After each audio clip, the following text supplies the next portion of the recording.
Welcome to the Movies Pal. You're from the Neighborhood Master Chaos, back with you once again for another Vinegar Syndrome movie review.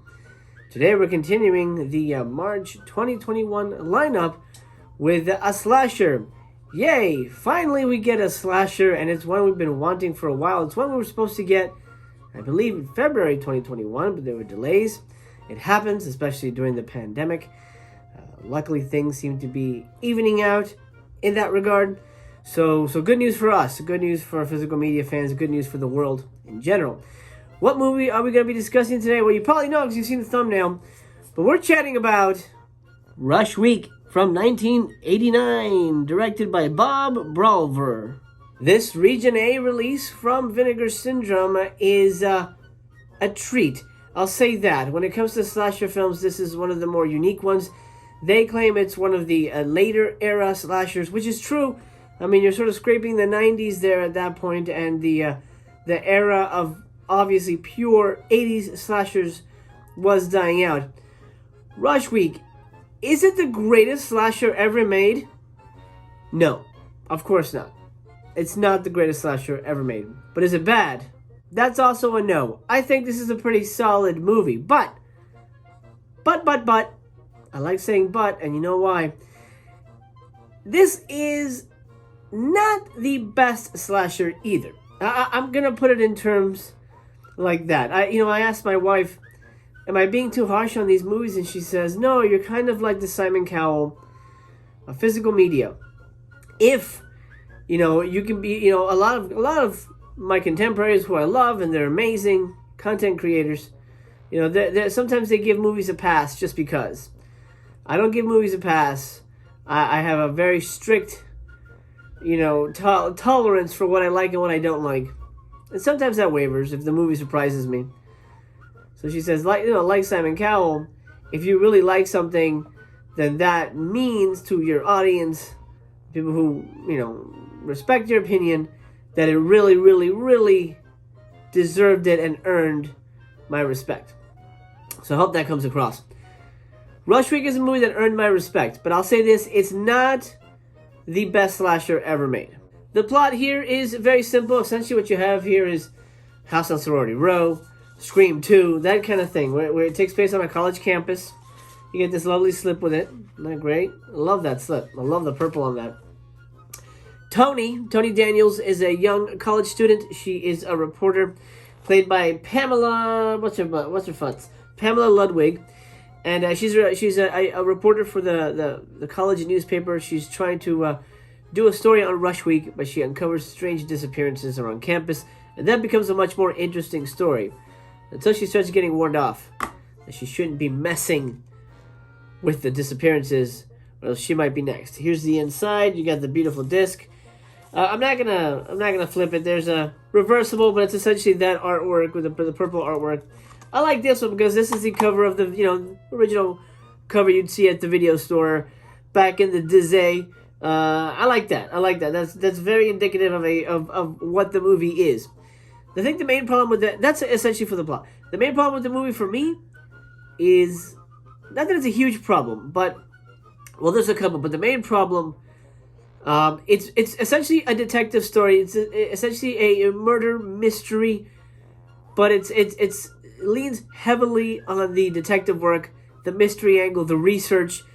It's not a blood and guts slasher. That's the other problem with the movie. There's almost no gore in this slasher movie. So if you're a gore hound, this isn't for you.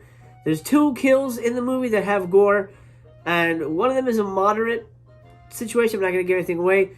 And then at the end, we get a big gore gag, which I'm not going to give away either.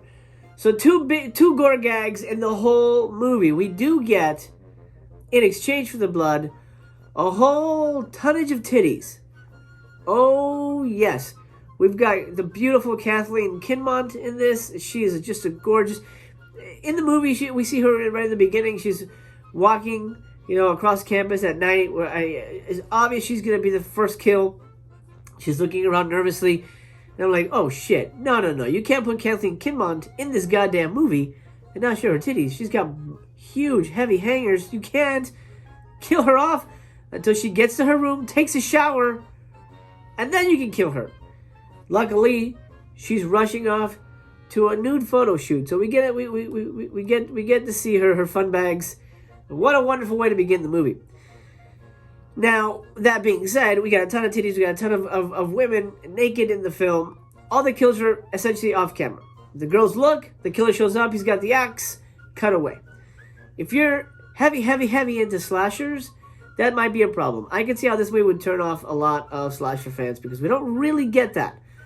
We get a little bit of chasing towards the end of the movie, but it's almost like the person's getting, it's usually, luckily, most of the people getting killed are women that we've just seen undressed. Fantastic choice. Good job, Mr. Director. So they're usually getting dressed, and the killer comes in and attacks. But it's one of those things where he swings the axe and it cuts away. There's no gore, no gore. So when I say there's no gore, I mean there's no gore till literally the last 10 minutes of the movie, 15 minutes of the movie. But that's fine, because the story's compelling enough, and there's enough red herrings that it keeps you going. At least it kept me going. You get 2 interviews on here with actor Dean Hamilton, who plays the male lead, and Courtney Gebhardt, who plays the second female lead, the friend of Pamela Ludwig, and a commentary by The Hysteria Continues, which I've yet to actually listen to a full commentary. I'm sure it's fine, but it's not for me. But if you enjoy Hysteria Continues, they're there for you. I think Rush Week is going to be polarizing when it comes to slasher fans. It's certainly a staple of the slasher genre. I think a lot of people have heard of Rush Week, or at least most likely have seen it. I know I used to own some version of it on DVD. I don't remember if it was Anchor Bay or whoever. Somebody put it out. It's been a while since I've seen it. I was hoping for a little more suspense and tension and blood and guts. We didn't get that, but you essentially get the skeleton of a slasher.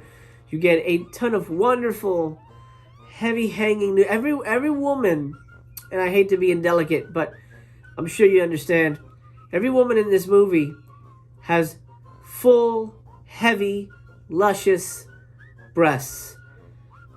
It's a thing of beauty. It's a thing of beauty. Honestly, it's the main reason I would rewatch this movie is for all the heavy hangers. I'm going to be honest.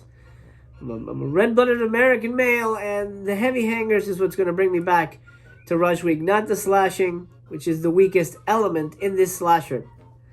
It's okay. It does get a little slow towards the middle when Pamela Ludwig and Dean Hamilton sort of get to know each other and they fall in love, and there's like, montages of them walking around and having picnics. I'm like, all right.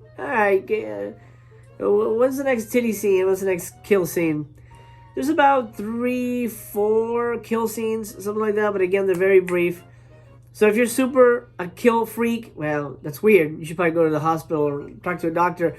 But as a slasher fan, if that's really what whets your appetite when it comes to these kind of movies, you're probably not going to be very happy with this one. It's probably going to be very disappointing for you.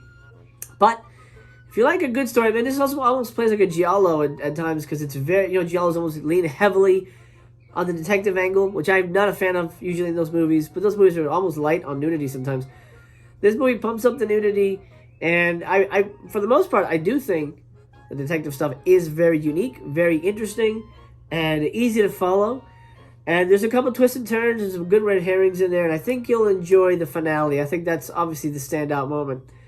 I liked it. I think it's a solid release. Not my favorite slasher of all time. I'll be rewatching it, but when the wife's asleep. So what do I give it? I'm going to give Rush Week 3 stars. I'm going to give Rush Week 3 stars. I think that's a fair number. It doesn't get anything higher, mainly because I wish the slashings were a little more intense. Not that I needed graphic gore or anything, but a little more intense, a little more action-packed.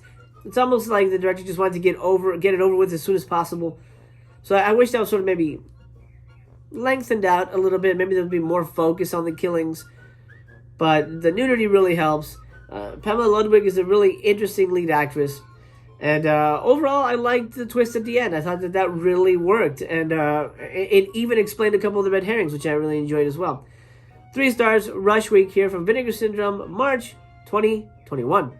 Okay, my dude, I hope you enjoyed this review of Rush Week. It's time to close the theater down. It's getting late, and I've got to clean up all this popcorn and soda that I've spilled while enjoying the film. So I'm going to grab the curtain, pull it across the silver screen, and I'll see you when I see you. I hope that is soon. Remember, I love you just the way you are. If you're new here, consider subscribing.